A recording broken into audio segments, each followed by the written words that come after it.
ইন্নামা ইয়াদউ হিজবাহু লিয়াকুনু মিন আসহাবিস সাঈর। শয়তান চায় তোমাদেরকে দলে দলে এরকম ভাবে দলবদ্ধ করে সবাইকে একসাথে নিয়ে জাহান্নামে যেতে হবে। শয়তান তোমাদের সামনে থেকে পিছন থেকে দেখতে থাকে। আল্লাহ তাআলা বলেন, ইয়া বানি আদম লা ইয়াফতিনান্নাকুমুশ শাইতানু কামা আখরাজা আবাওয়াইকুম মিনাল জান্নাতি ইয়ানজিউ আনহুমা লিবাসাহুমা লিউরিয়াহুমা সাওআতিহিমা ইন্নাহু ইয়ারাকুম হুয়া ওয়া কাবীলুহু মিন হাইথু লা তারাউনাহুম।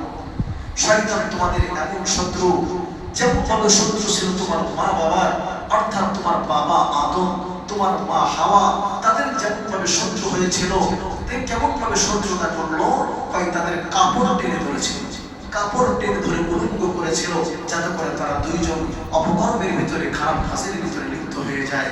সেই থেকে শয়তান তোমাদের শত্রু। শয়তান তোমাদের পিছন থেকে দেখে, শয়তান তোমাদের সামনে থেকে দেখে। খবরদার শয়তানকে বন্ধু বানায়ও না, শয়তানকে শত্রু রূপেই গ্রহণ করো। শয়তানকে ছেড়ে দিবে।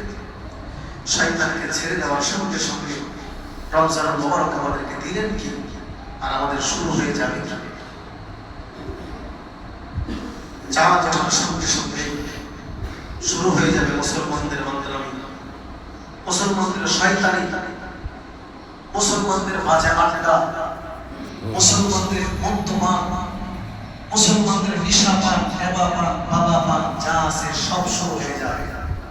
জিনার গুনাহ চালু হয়ে যাবে। যুবকেরা বাজি ফাটানো শুরু করবে, বক্সের ট্যাক্সের বাজানো শুরু করবে, নাফরমানি শুরু করবে। শয়তান বলছে, আমাকে ছেড়ে দেওয়ার অর্থই হলো আমি 1 মাস বন্ধ ছিলাম, ওরকম ভাবে তোমাদেরকে খারাপ কাজ করাতে পারি নাই।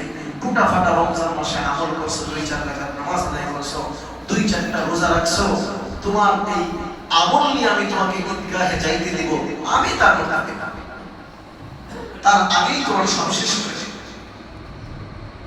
শুরু হয়ে যাবে, শুরু হয়ে যাবে গান বাজনা, শুরু হয়ে যাবে যত খারাপ কাজ আছে,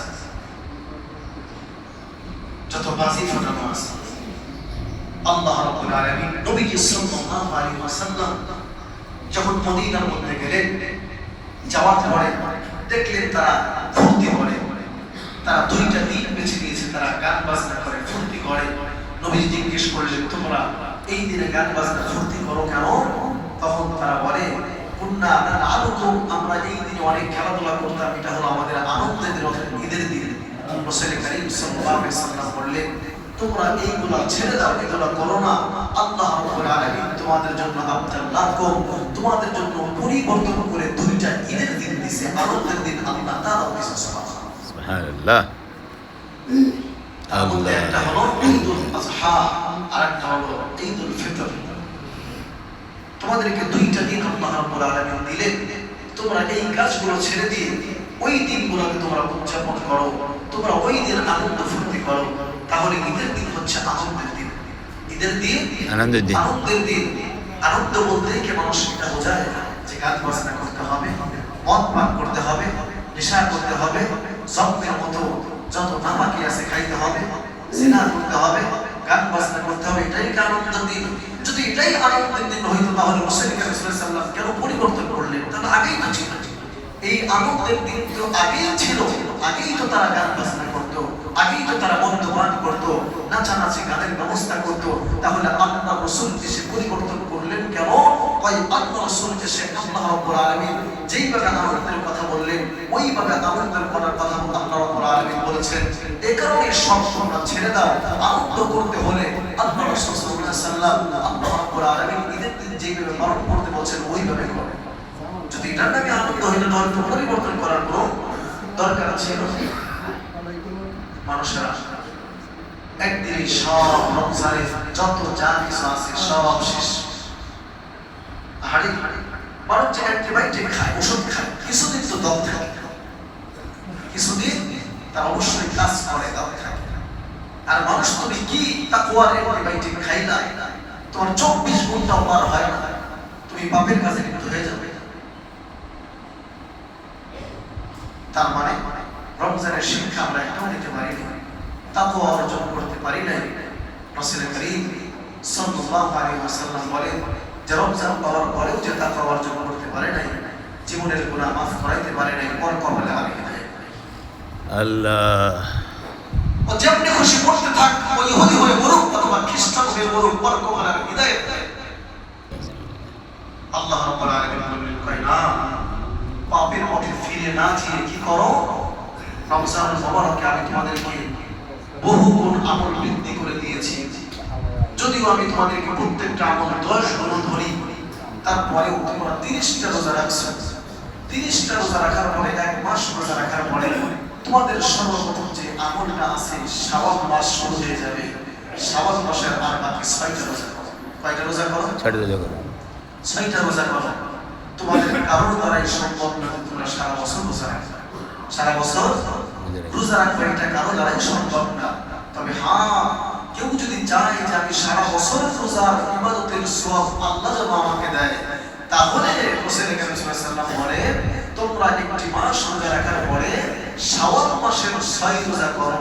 কয় কেউ যদি রমজান মোবারকের পুরো মাস রোজা রাখার পরে শাওয়াল মাসের 6টা রোজা করতে পারে, তাহলে আল্লাহ রাব্বুল আলামিন তাকে পুরো বছর রোজা রাখার সওয়াব দিবেন। সুবহানাল্লাহ।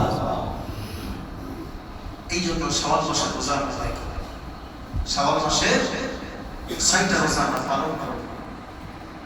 এরপরে ঈদ আসবে, হয়তো বা আগামীকাল ঈদ হবে। বান্দার প্রথম কাজ হলো ঈদুল শাওয়াল মাসের চাঁদ দেখা, ঈদের চাঁদ দেখা।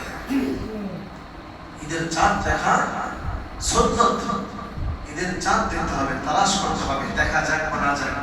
টেলিভিশনের সামনে, চায়ের দোকানের সামনে বিড়ি নিয়ে, সিগারেট নিয়ে চাঁদ দেখা চিন্তা ভাবনা করি। আহাম্মকি আর বোকা বেচারা এটা কিছুই না। সারা বছর একটু হিদায়াত হন। সারা মাস রোজা রাখার পরে টিভির সামনে যায় কিভাবে আপনি চায় থাকেন, কিভাবে আপনি সিগারেট খান, কিভাবে বিড়ি খান, নাপাক খান, এগুলা বাদ দেন। এখন দাড়ি পেকে গেছে, বাদ দেন। চাঁদ দেখেন, চাঁদ দেখেন, আকাশের দিকে তাকায় থাকেন, চাঁদ দেখেন। এটা সুন্নাত। নবী সাল্লাল্লাহু আলাইহি ওয়াসাল্লাম দেখছেন, সাহাবীদেরকে নিয়ে দেখছেন বলে চাঁদ দেখা। এরপরে দোয়া করা। ঈদের দিনের কিছু সুন্নাত আছে। ঈদের দিনে কি করা? গোসল করা, আতর লাগানো, সাধ্য অনুযায়ী ভালো পোশাক পরা, তাকবীরে তাশরীফ করা, এরপরে একদিক দিয়ে যাওয়া আর একদিক দিয়ে আসা, কুশল বিনিময় করা মানুষের সাথে, এগুলো সুন্নাত। এগুলোর মধ্যে আনন্দ বন্টন করে নেওয়া, গরীব দুঃখীর মাঝে আনন্দ ভাগ করে নেওয়া। খবরদার গুনার কাজ করে পাপের বোঝা ভারী করবো না। গুনার কাজ করে পাপের বোঝা ভারী করবো না। রমজান যে আমাদেরকে শিক্ষা দিলেন। এরপরে সদকাতুল ফিতর। সদকাতুল ফিতর ঈদের মাঠে যাওয়ার আগে আদায় করে। কেউ যদি ঈদের আগে সদকাতুল ফিতর আদায় করতে না পারে, তাহলে তার ফিতরা আদায় হবে না। তার ফিতরা আদায় হবে না। ঈদের পরে ফিতরা আদায় করা যায় না। আপনি আদায় করলেন, সাধারণ দান হয়ে গেল, কিন্তু ফিতরা ঈদের নামাজের আগেই কি করতে হবে? আদায় করতে হবে। এই জন্য প্রিয় ভাইরা, আল্লাহ রাব্বুল আলামিন আমাদেরকে রমজান মুবারকে যে শিক্ষা দিলেন, এই শিক্ষা জীবন যাপন করার আল্লাহ রাব্বুল আলামিন আমাদেরকে তৌফিক দান করুন। আমিন।